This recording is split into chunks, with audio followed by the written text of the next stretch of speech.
Hey guys, welcome back to another Widen Woodworks video. I'm Jeremy, and today I'm going to show you how I made these magnetic wall-mounted bottle openers. These make great gifts and are super easy to do, and they can be as rustic or as refined as you want. For this set, I used some offcuts of elm, eucalyptus, and poplar.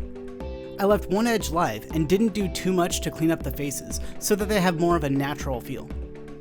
I routed in keyhole grooves so that they can mount to the wall, and I embedded magnets to catch the cap after opening a bottle. I started by milling up the pieces using a combination of the bandsaw and table saw.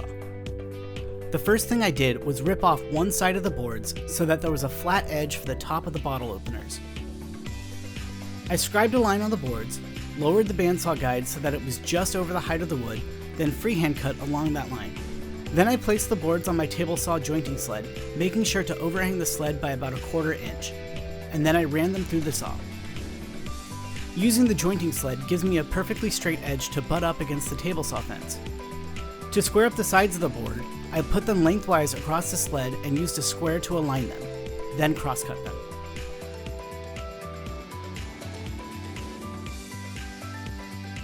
Now that I have two straight edges on the boards, I could cross-cut them down to 5 inches. Then I brought them back to the bandsaw and resawed them in half. Because these pieces are pretty thick, resawing them makes them look less blocky and also doubles the amount of blanks I have to work with. I wanted these to maintain that rustic look, so I didn't plane down the faces. But I did go in and sand down the front and back and all the edges with 120 grit sandpaper. I mostly did this just to make it easier to finish later. I measured and marked each piece 2.5 inches from the edge, which was right in the middle, and 2 inches from the bottom.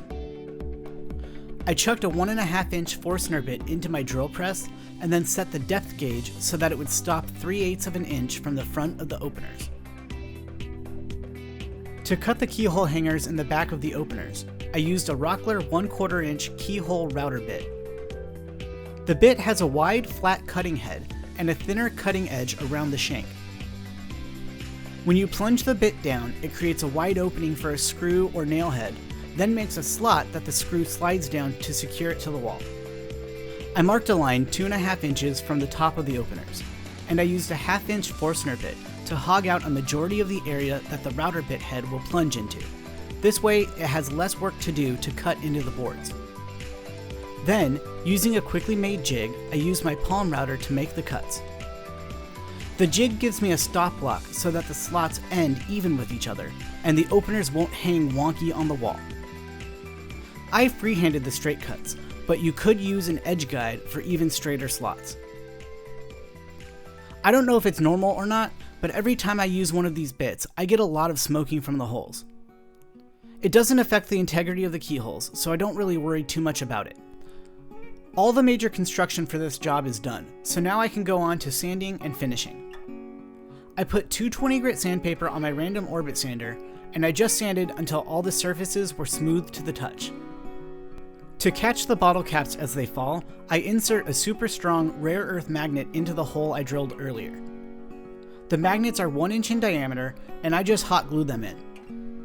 Then I run over all the boards with a tack cloth to remove any leftover sawdust before applying some shellac. I use a clean rag to apply the finish, making sure to hit every bit of wood for maximum protection. For the live edge parts, instead of wiping, I dab the shellac on. Then I set them aside to dry. Once they're dry, I repeat the process of sanding and finishing. This time around, I use 320 grit sandpaper, and then I wipe down all the pieces to remove any leftover dust. I apply a second coat of shellac and then wait for that to dry. Then I repeat the process. All totaled, I put on 3 coats. After the final coat, I went in with a bit of 800 grit sandpaper to remove any tackiness left over from the last coat of shellac. The final step is to add the actual bottle opener hardware. You can get these on Amazon in bulk for fairly cheap, but since this was for an art show, I also picked up a few more ornate openers. Putting the hardware on is actually really easy. I just line them up where I want them to be, then use an awl to mark the screw locations. I pre-drilled for the screws so that I didn't split the wood, then just screwed the openers on. You just want to make sure that the openers are in line with the magnet on the back so that the bottle caps get caught by it. And that's all there is. These are super easy to do. You can make these out of any kind of wood and in any dimension that you want. And because they can be as rustic as you want, you could realistically do this with basic hand tools. The one piece of equipment that I find crucial is the router and keyhole bit. But if you wanted to use a different kind of hanger, it might protrude off the wall more, but will probably work just fine. And because these are so quick to make, you can easily batch them out, and they end up making the perfect gift to give at holidays. I hope you liked this project, and if you end up making some of these of your own, I'd love to see them down in the comments below. Also, make sure you like and subscribe so you don't miss my next video. I'll see you next time.